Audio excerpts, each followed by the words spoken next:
Welcome into Dhamaal আড্ডা video বস। এটি একটি ফুড কর্নার রাসমেলার মাঠে দিয়েছিল। এই ফুড স্টলটি আমি গিয়েছিলাম কারণ এখানে সেলিব্রেশন করতে। কিসের সেলিব্রেশন শুনে নাও নিজে। এর আগে ধামাল আড্ডা রেস্টুরেন্টের ভিডিওতে তোমরা এত ভালোবাসা দিয়েছো, তাই আমি আরেকটি ভিডিও তোমাদের সামনে নিয়ে এলাম। ওই ভিডিওটা ছিল জাস্ট 12 সেকেন্ডের, আর তোমরা ভিউজ দিয়েছো 2 মিলিয়নের কাছাকাছি। এটা ভাবা যায় গাইস। পরিবারে রবিবেলায় গিয়েছিলাম রাসমেলায়, আর ধামাল আড্ডায় যাবো না সেই সেলিব্রেশন করতে? সেটা হতে পারে? এখানে গিয়ে আমি অর্ডার দিয়েছিলাম চিকেন পকোড়া আর চিকেন রোলের। দুটো খাবারই বেশ সুস্বাদু।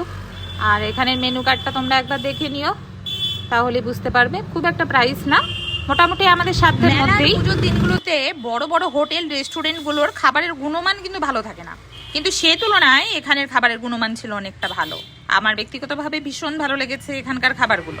এখানে সার্ভিস সিস্টেম ভালো লেগেছে। এই যে মাইকে করে দেখো, খাবারের অর্ডারও প্লেস করছে, কাউন্টার থেকেই প্লেস করে দিচ্ছে কিচেন পর্যন্ত।